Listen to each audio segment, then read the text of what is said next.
Hello, everyone, and welcome to AP US History for Winners with your teacher, Mr. Johnson. Last time, we talked about interactions between American Indians and Europeans, and today we are talking about slavery in the British colonies. So if you are ready, let's begin. First is to think about why all British colonies used slavery. We're going to break down a few reasons. Number one, there is a large amount of land in the British colonies, more so than in Britain itself.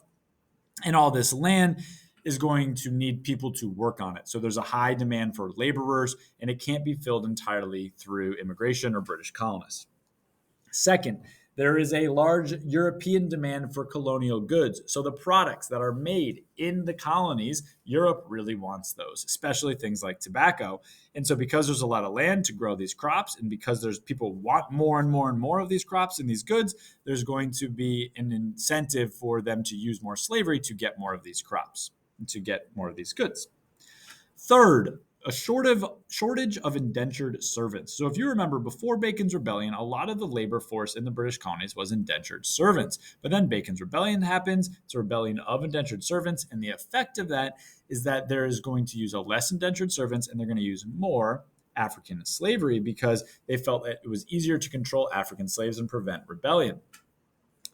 So that's going to mean less indentured servants, more slaves. And a lot of the indentured servants are also going to refuse to work in some of the very difficult, harsh, hot, tough conditions in the Deep South and in the West Indies. Now, let's look at where slavery was in the British colonies and to what extent in the different colonies. In New England, we are going to see, remember the economy of New England, some small New England farms, subsistence farming, mixed economy. So there's going to be few slaves because New England colonies are not founded primarily for economic reasons. In the port cities, like in New York City or in Charleston, in the North and the South, there is a significant minority of slaves. So they don't make up the majority of the population, but slaves are conducting work and conduct trading and commerce and working in shipyards to further the Atlantic trade. In the Chesapeake and Southern colonies, a lot of the economics there was based on plantation agriculture, where they were growing a single crop like tobacco and then later sugar. And those crops are labor intensive. Tobacco, sugar, and then later cotton. That's what I meant to say. Okay. And those crops are very labor intensive. And so they're going to be, again, incentivized to use lots of slaves to produce this work instead of paying people to do the work. And then lastly, in the West Indies, they are almost all plantation agriculture. And this is usually sugar at the time. And that's where we're going to see the highest amount of slaves. It's also the toughest place for slaves to work. So we see high death tolls and then more slaves to be imported or to be brought in to replace the slaves that died. It's very difficult and awful conditions in the West Indies. And one more thing to note here is a general rule is that the more slaves a region had, the harsher the slave codes were. And remember, slave codes are the laws that would restrict what African slaves were allowed to do in the colonies. And they have stricter laws where there are more slaves in an attempt to prevent rebellion. Now let's shift to talking about the effects of slavery. But before we do that, we need to understand the type of slavery that is used in the British colonies is called chattel slavery. And that is a very important vocab term. So I would star that one, memorize that one. It is definitely a vocab term you can use on LEQs and SEQs and stuff like that. Now, in the concept of chattel slavery, slaves are owned forever and children are automatically slaves. So the slave of a child is automatically also a slave. And so slaves are thought of as property. And so this is going to evolve into a strict racial system in the British colonies. For example, we will see a prohibiting interracial marriages, which is in contrast with the Spanish colonies, where we saw a lot of interracial marriage. In the British colonies, interracial marriage is not allowed. And it is also important to note that slavery is based on the mother's status. So kind of like what I discussed, if the mother was a slave, the child would be, regardless of the father.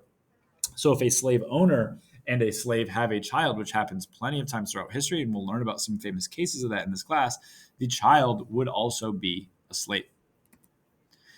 As far as slave resistance goes, slaves are going to rebel, and they're going to do so in two ways we're going to talk about: overt and covert. Now, overt would be obvious ways, and the most obvious way of that is rebellion. And the most famous one, and we should commit this slave rebellion to memory, is the Stono Rebellion. This is probably the most famous one for this time period. We'll talk about other ones later in this class, but the Stono Rebellion is the most famous colonial time period slave rebellion. This takes place in 1739. Um, and it's when slaves killed whites and then tried to flee to Spanish Florida. And I'll kind of tell you the story a little bit. It occurs in South Carolina. It's one of the largest uprisings in British North America, and it's led by a group of about 20 enslaved Africans who gather near the Stono River and then proceed to march towards Spanish Florida, where they kind of hoped to find freedom. And on their way, they're killing plantation owners, killing their families, seizing weapons, trying to, again, like get their own freedom and rebel. Eventually, the rebellion is suppressed by the local militia, and many of the rebels are captured or killed. Really important thing here to think about, so star this one too, is that afterwards, the slave laws got stricter. The restrictions got more because they wanted to try to find a way to ensure that rebellions would not happen. So they're restricting things like how many slaves could meet in one area, or could they meet in an area at all without a white person being present. Okay, another way that slaves try to revolt is by covert methods. So these are not as obvious or not as direct, but things like breaking tools so that they could not work, running away, working slowly, faking illness, things that slaves did on a daily basis to resist their oppressors and to try to get make their wishes known, but also try to get through their day and kind of, again, resist in a covert way. That is it for our notes on slavery in the British colonies. Make sure you're able to answer these big idea questions. Number one, why and where was slavery used in the colonies? Number two, what were the effects of slavery in the colonies? And number three, how did slaves try to resist? Thank you so much for watching. I will see you next time.